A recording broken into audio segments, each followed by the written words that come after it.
एक बात को लेके नहीं अरे निकल बैठे। चल और मत बोलना। निकल चल। मैं कह रहा हूँ अरे निकल चल, निकल चल। क्यों निकलो? मत निकल, खड़ी रह। बिग बॉस का चलिए, जो पूरा का पूरा मामला हुआ उसकी मैं सच्चाई बताता हूँ और गलती किसकी है, रजत की या चाहत। देखो, इसमें सबको पता है कि कल जो है चाहत ने कुछ फ्रूट या वो कुछ जो चीज़ होती है सब्जी वब्जी या वो रजत दलाल पे फेंकी थी और उसके रिटालिएशन में रजत दलाल ने उस टाइम पे भी मुद्दा बनाया था, बोला था कि भाई हाँ ये मत करो मत करो मत करो। जहाँ तक मुझे लग रहा है बात एकदम रजत की उसमें सही है, रजत वहाँ पे एकदम परफेक्टली बोल रहा है। और जो बाकी सब कंटेस्टेंट्स थे उसने भी रजत का साथ दिया था, विवियन हो, करणवीर हो, उन सब ने जो है रजत का साथ दिया था वहाँ पे। करणवीर ने भी बोला था कि भाई तुम्हारा मुद्दा जो है बिल्कुल सही है, तुम सही बोल रहे हो और तुम्हारी बात अगर उठानी होगी तो खतरों ये वीकेंड के वार पे आ जाएगी, ये भाई बात बोली। बट अब क्या है कि उसी मुद्दे को वापस दूसरी बार देखो, एक इंस्टेंस हो जाता है, हम भी लाइव देख लेते हैं, फिर लाइव देखने के बाद जो है वो इंस्टेंस जो है वहाँ पे गलत और सही कौन है वो जज करके आगे बढ़ जाते हैं।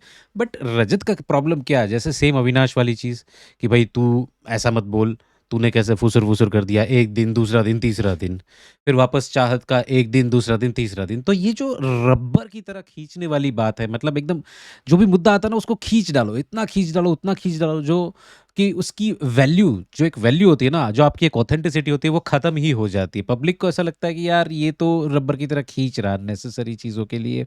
तो ये यहाँ पे रजत की थोड़ी सी गलती मुझे दिखाई देती है कि उसको खींचो मत। बिग बॉस को अगर वो मुद्दा लेना है ना तो वो उठा लेता, आप डायरेक्टली बोल देते बिग बॉस को या वीकेंड के बार पे सलमान को बोल देते, देखो सलमान सर ऐसा है कि हम किसी को छेड़ते नहीं और अगर हमें कोई छेड़े तो हम किसी को छोड़ते नहीं, वैसी वाली बात। अगर यही सेम चीज़ मैंने ये फ्रूट सब्जी मारी होती ये लड़की के ऊपर, है ना, तो क्या होता? क्योंकि अब तो बात जो है चल चल पे पहुंच गई। चल चल, आप लोगों ने सुना ना, चल चल वाली बातें हो गई कि तू चल तू चल तू चल तू चल। तो ये बात वहां तक पहुंच गई है माफी जो मांगनी मेरे नहीं हिसाब आती। से माफ़ी मांगनी नहीं आती, माफ़ी चाहिए भाई साहब को। तो माफ़ी मेन जो है, माफ़ी ना अविनाश वाले में मिली ना इसमें मिली।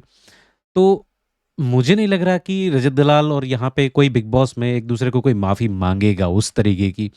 जहाँ पे बहुत नॉर्मल गलतियाँ होती है या कुछ ज़्यादा बहुत बड़ा कोई मुद्दा नहीं होता, ये छोटी छोटी पैनी पैनी बातें, और जितना रजत छोटी छोटी पैनी पैनी बातों को उठाएगा मुझे नहीं लग रहा कि उसकी ऑथेंटिसिटी कुछ खास बन पाएगी। मुद्दा बनाना है तो बहुत बड़ी बात का मुद्दा बनाओ, कोई बड़ी बात जहाँ पे आप एकदम सही रह पा रहे हो उस बातों का मुद्दा बनाओ, ये ना बोलो कि उसकी टोन गलत है ना। Rajat should be the last person to talk about someone's tone, है ना। तो ये टोन वाली बात नहीं करनी चाहिए। कल 2 सेकंड में अविनाश ने उसको एक्सपोज कर दिया कि नाइस टोन, जब वो नॉमिनेशन कर रहा था। तो किसी का टोन क्या है, क्या आप अपने आप को मिरर में देखते हो कभी भी कि आपका टोन क्या है?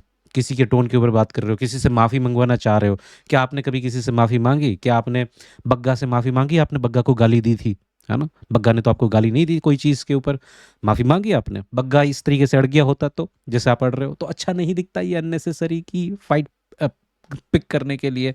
बाकी अपडेट जो आएगी मैं आप लोगों को बताऊंगा। चैनल को सब्सक्राइब और फॉलो कर